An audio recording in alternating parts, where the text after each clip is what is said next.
Magandang araw. Muli natin pag-usapan ng hot topic ngayon na paparating na labanan ni Janriel Casimero at Luis Nery. Wala ngang sinasayang na araw itong si Casimero. Kahit nasa Japan na, tuloy-tuloy pa rin ang pag-iensayo. 5 araw na lang bakbakan na nila ni Luis Nery. Nagpasalamat naman si Koki Kameda kay Janriel Casimero sa pagsuporta nito noong nalagay siya sa malaking problema. Malaking bagay daw ang binigay na salita sa kanya ni Casimero dahil nagpalakas ng loob niya. Samantala, sumabak na sa media workout sa Japan itong isa nating paborito, hot prospect Kenneth Lover at ang makakalaban niyang Amerikano na si Michael Angeletti. Ayon sa kasalukuyang moneyline odds, nakalista si Lover sa 1.61 habang nasa 2.70 naman ang Amerikanong si Angeletti, kaya bagyang paborito na manalo itong si Lover sa pustahan. Samantala, sumabog ang galit ni Janriel Casimero at ng kanyang kampo sa naging pagsusuri ni JM Shasat. Binitiwan niya kasi ang kontrobersyal na linya na naging mitsa ng matinding trash talkan, at ang linyang ito na sinabi ni JM Shasat ay ito: alam naman natin pag round 3 o 4 makikita natin dumuduwal-duwal na sa kanyang corner si Janriel Casimero sa likod na maanghang na salitang dumuduwal-duwal o nasusuka sa pagod.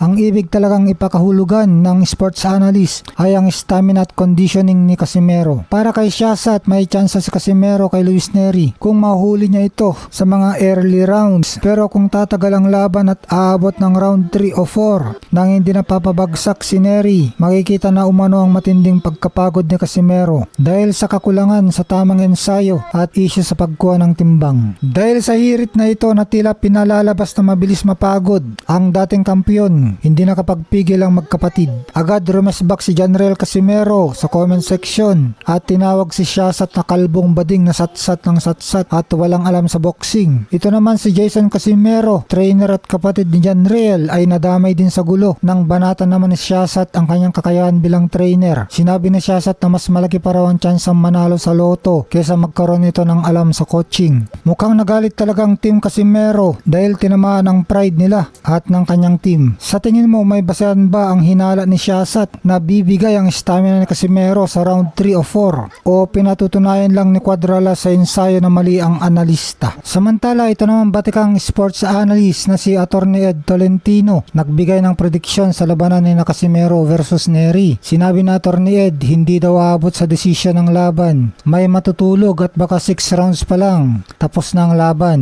Wala naman sinabi sa Attorney Ed kung sino ang matutulog, pero anya mas paborito daw si Nery sa laban na yan at underdog si Casimero. Isang napakainit at paboritong paksa itong sinasabi na matutulog daw si Casimero sa kamao ni Nery. Ang bakbakang Janriel Casimero versus Luis Pantera Nery ay isa sa pinakaabangan laban dahil parehong may mabibigat na kamao at hindi umuurong ang dalawang dating kampiyon. Maraming sports analysts at fans ang may ganyang prediksyon dahil sa ilang dahilan. Mas bata si Nery, 31 taong gulang, kumpara kay Casimero, 37 taong gulang, at mas naging aktibo ito sa mga nakaraang buwan sa mas matataas na kalibre ng kalaban, tulad ng pagpabagsak niya kay Naoya Inoue bago siya natalo noong 2024. Kilala si Nery sa pagiging agresibo at mabilis magbitaw ng mga kombinasyon na pwedeng magpahirap kay Casimero kung hindi ito 100% na nasa kondisyon. Sa mga nakaraang laban ni Casimero, naging issue ang kanyang timbang at matagal na hindi paglaban sa mabibigat na pangalan, kaya nag-aalinlangan ng iba kung kaya pa ba ng kanyang stamina ng bakbakan. Syempre, kung may naniniwalang mapapatulog si Casimero, marami pa rin Pinoy fans ang naniniwalang Cuadralas power pa rin ang mangingibabaw. Walang kwenta ang mga predict nila, sabi ni Cuadralas, gaya ng madalas na banat ng kampo ni Casimero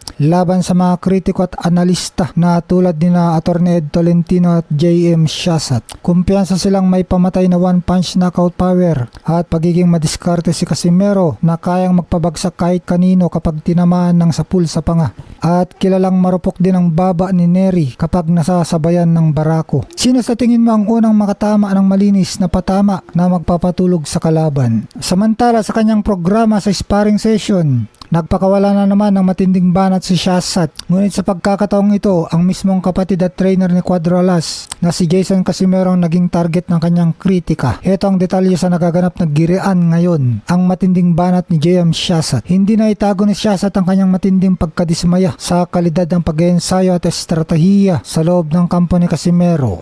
Ayon sa kanyang naging payag, mas malaki pang tsansa mo manalo sa loto kesa sa itong taong ito na magkaroon ng alam sa kanyang ginagawa. Ito ang payag ni Shazat. Kinu-question ni Shazat at iba pang kritiko ang kakayahan ni Jason bilang head trainer. Para sa kanila, kulang sa modernong siyensa, seryosong estratehiya at disiplina ang training camp na pinapatakbo ng kapatid ng dating kampiyon. Isang bagay na nakikita umano sa mga huling laban ni John Riel kung saan nahihirapan itong makuha ang tamang timbang at forma.